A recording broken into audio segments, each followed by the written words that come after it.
He sido una fanática de...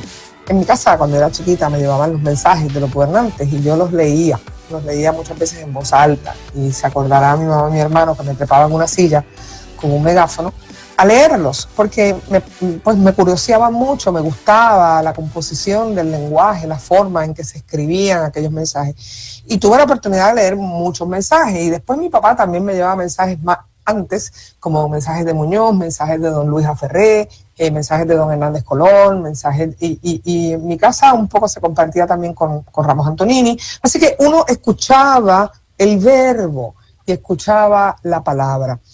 Ayer yo escuchaba a la gobernadora y hoy yo quise un poco tocar el tema del mensaje.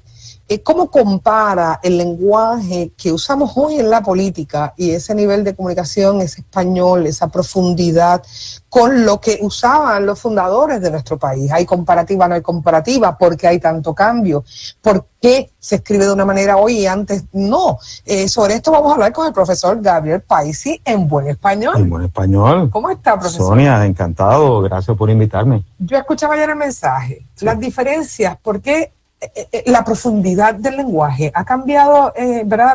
Los fundadores de la patria escribían que parecían poesías, eran ensayos completos, con una profundidad que hoy día, si lo leyéramos la mitad, no lo entendería.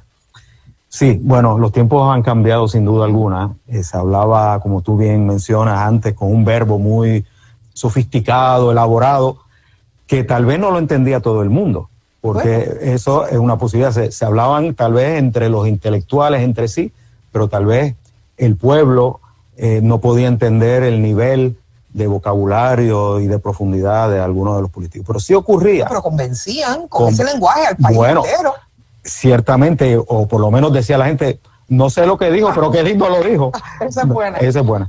Pero la razón principal, yo creo que por donde va tu pregunta, es si se ha perdido un poco de vocabulario y de profundidad en lo que se escribe y lo que se dice. La respuesta es sí, y la razón principal de eso es la decadencia en la lectura. El que no lee no adquiere vocabulario, no adquiere sintaxis, no sabe cómo decir las cosas de una manera profunda, elaborada. Así que hay algo de eso, ¿no?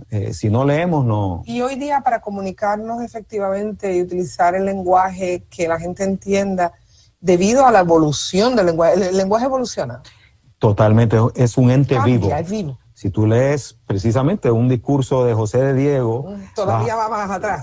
Pues vas a ver que hay unas palabras y una sintaxis que ya está en desuso. Sí, mi sobrino, el Franco, es antropólogo lingüístico y teníamos, hoy día le comentaba, está el doctor en antropología lingüística, está trabajando en Denver, en Siri, con Siri, donde vive Siri, sí. Tratando de enseñarle a hablar español puertorriqueño. Sí.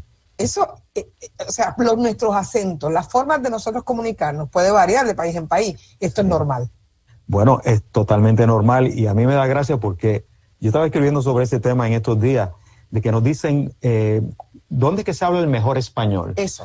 Y entonces siempre la respuesta es Colombia, porque ellos pronuncian bien las R's y las S's y articulan bien, etcétera.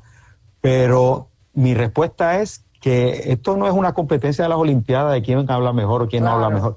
Cada cual habla bien en la medida en que es un reflejo de su cultura, de su idiosincrasia, y nosotros nos comemos las S's, vamos a comer, o las R, ¿verdad?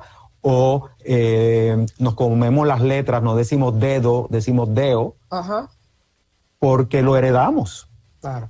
Nuestra forma de hablar es la forma de hablar de los andaluces, que así son es. Quienes nos colonizaron. Y a mí me llega fuerte. Y te llega fuerte a ti. Porque, por ejemplo, uno piensa en el área oeste, sí. ¿Verdad? Donde yo soy, o mi familia es. También se arrastra mucho la eje con la J. ¿Tiene explicación para eso? Dele con la explicación. La explicación es que en esa área de Puerto Rico hubo una gran migración de corsos, que los corsos hablan francés. De franceses. De Francia. Y entonces, ¿cómo pronuncian las R los franceses? Con la garganta. Entonces, ellos venían a hacer dinero y creaban pues una hacienda cafetalera o de azúcar y eran los patrones y le hablaban a los peones puertorriqueños con la R de acá. Entonces hay que mover el cajó, Ajá. y se les pegó a esas personas que vivían en esa área. Y es muy interesante porque en mi casa todavía mi mamá y mi hermano, yo trato de evitar hacerlo, a mí yo me aspiro las veces por la cosa andaluza, pero evito tratar de hacer lo de las R's porque realmente, pues por la dicción y porque la actuación y la cosa, pero en la realidad también muchos franceses, y esa es la explicación, en mi caso vinieron mis bisabuelos de Haití y eran franceses que habían llegado a Haití y de Haití llegaban a Mayagüez. Y entonces obviamente también, igual que los corsos, hablaban francés. Y entonces nosotros terminamos arrastrando esa R. Pues claro. Pero es incorrecto hacerlo. No, bueno, depende del contexto, por supuesto. En un contexto no formal, en que estamos hablando con amigos, pues no importa, o sea, cómo articulamos, es nuestra forma de hablar, es nuestro acento. Pero en un contexto más profesional, si vas a dar un mensaje del estado del país. Bueno, pues hablemos de eso. Pues claro. Hablemos entonces del lenguaje que usa Jennifer, comparado con el lenguaje que usa Trump en inglés en los Estados Unidos, y comparado con el lenguaje que utiliza la presidenta de México. Sí. Hablemos de esos tres lenguajes. Sí, bueno, ellos lo que buscan es conectar con su audiencia, con su público, ¿verdad? En el caso de Trump, su manera de ser y su manera de hablar, lo que busca es conectar con los estadounidenses ¿verdad? Comunes y corrientes. Y entonces saben que si utilizan un lenguaje muy sofisticado o el lenguaje típico, en el caso de Trump, de la política, que suele ser más rebuscado o más formal, pues no van a conectar con esa audiencia. Así que buscan esa conexión a base de un lenguaje más pueblerino, más de la calle, y bueno, si ese es su objetivo, pues se puede entender. Sí, en el inglés muchas veces la gente, cuando quiere ser muy proper, valga la palabra, no usa las contracciones, ¿verdad? Entonces los ingleses, por ejemplo, evitan I do not, I don't.